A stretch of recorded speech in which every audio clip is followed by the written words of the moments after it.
आप देख रहे हैं सिटींडिया न्यूज़ चैनल, हक की आवाज़। अस्सलाम वालेकुम नाज़रीन, आप देख रहे हैं सिटी इंडिया न्यूज़। मुल्क के 2021 और 22 के मरकज़ी वज़ीर ख़ज़ाना निर्मला सीतारमन के बजट पेश करने के बाद इस पर अपोजिशन का रद्द-ए-अमल शुरू हो गया है।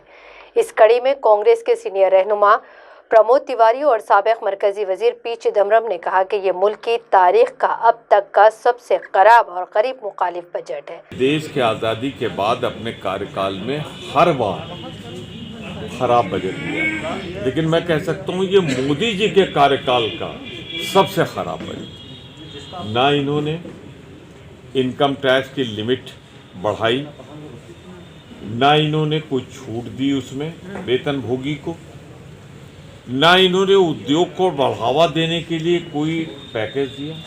और सबसे बड़ा काम जो जिससे मैं दुखी हूँ और मेरे ख्याल से जो देश से प्रेम करते होंगे वो दुखी होंगे, मोदी जी कहते थे मैं देश नहीं बिकने दूंगा। आज उन्होंने देश की सबसे बड़ा आधार जो जीवन बीमा निगम था, जो देश को ज़रूरत पड़ने पे सरकार को भी मदद के लिए खड़ा होता था, उसके 74% पे पूंजी बाहर से इजाज़त दे दी, बेच दिया देश के सबसे मजबूत किले को। बढ़ा दी बीपीसीएल की लिमिट कि हाँ और बढ़े। हवाई जहाज़ बेच ली, रेल बेच लिया, तेल बेच लिया, पेट्रोलियम बेच लिया। और कैसे देश को बेचेंगे? देश नहीं बेच रहे हैं, टुकड़े टुकड़े में देश को बेच रहे हैं। मैं एक बात और बहुत दुख मन से कहना चाहूँगा, 2 महीने से ज़्यादा किसान बैठे हैं। आज तो किसानों का कर्ज माफ़ कर देते जो अब तक का था। आज तो ये कह देते कि मैं जो भारत का गरीब है, गरीबी के तबके के नीचे है, उसे 7,500 रुपये महीने, 10,000 रुपये महीने देता हूँ। अगर उसको मिल जाता तो वो बाज़ार में ख़रीदारी करता। जब ख़रीदारी करता तो प्रोडक्शन बढ़ता, जब प्रोडक्शन बढ़ता तो रोज़गार बढ़ता, तो बेरोज़गारी और बढ़े, गरीब और गरीब होगा, अमीर और अमीर होगा। अच्छा, इसमें उन्होंने 75 साल से ज़्यादा उम्र वालों को ITR दाखिल करने की छूट दी है। ये कहते हैं धोखा, लगता है धोखे की आदत पड़ गई मोदी जी की। आपको मालूम है 75 साल से ऊपर इनकम टैक्स देने वालों की संख्या क्या है? लगभग शायद 10,000। तो 10,000 लोगों को आपने ये छूट दी। इसे मैं चेक करके बता सकता हूँ, लेकिन 10,000 से थोड़ा ही ज़्यादा कम होगा। तो 10,000 उसकी इतनी बड़ी घोषणा। अरे किसानों का कर्ज माफ़ कर देते, गरीब लोगों का कर्ज माफ़ कर देते, छोटे उद्योग धंधे जो चौपट हो गए, जिनको MSME कहते हैं, जिनको स्मॉल स्केल इंडस्ट्री कहते हैं, उनका माफ़ कर देते कर्ज। कुछ नहीं किया। तो मैं कहता हूँ कि ये देश की आज़ादी का बाद का बिना किसी लाग लपेट के मैं कहता हूँ सबसे ख़राब बजट। स्वास्थ्य के लिए 137% बजट में बढ़ाया गया है।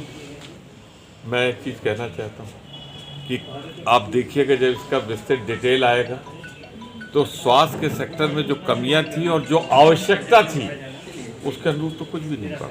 He deceived those who were listening to her speech, especially the members of parliament, who had no clue that she had imposed cesses on a large number of products, including petroleum and diesel. Rupees 2.5 on petrol per litre and rupees 4 on diesel per litre is a cruel blow to the average citizen, including the farmers. It was a vengeful act against the thousands of farmers who took out the longest tractor rally in history. It was also a cruel blow to federalism because the states do not get a share of the revenue from cesses. There are other important matters that the FM did not mention in her speech. For example, she did not mention defense at all. और इंतहाई अफसोसनाक budget रहा है। उन्होंने कहा कि मोदी हुकूमत के दौरे इख्तिदार का ये अब तक का सबसे मायूसकुन बजट है। इस बजट में किसी भी तबके को फ़ायदा नहीं होने वाला। इस बजट से ये बात वाज़ेह है कि वज़ीर-ए-आज़म नरेंद्र मोदी मुल्क को फ़रोख्त करने के रास्ते पर हैं और हर शोबे को प्राइवेट सेक्टर में झोंकने का काम कर रहे हैं। LIC में गैर मुल्की सरमायाकारी को बढ़ावा दिया गया है। मरकज़ी हुकूमत ने LIC फ़रोख्त करने की तरफ पहला कदम बढ़ा दिया है। सिर्फ यही नहीं, इन्होंने फौजी स्कूलों की निजीकारी की तरफ भी कदम बढ़ाए हैं। इससे ज़्यादा खतरनाक कुछ भी नहीं हो सकता।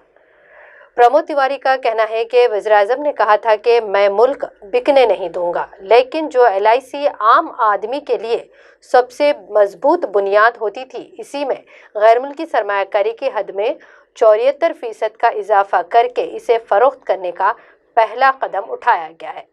कांग्रेस के साबिक रुकन असेंबली ने कहा कि हुकूमत ने सबसे खतरनाक तो फौजी स्कूलों में NGOs को एंट्री देकर निजीकारी की तरफ एक कदम बढ़ाया है, जो कि मुल्क के लिए बहुत ही खतरनाक साबित होगा। इतना ही नहीं, इन्होंने कहा कि इस बजट में मुल्क के किसानों और नौजवानों को कोई फ़ायदा नहीं है।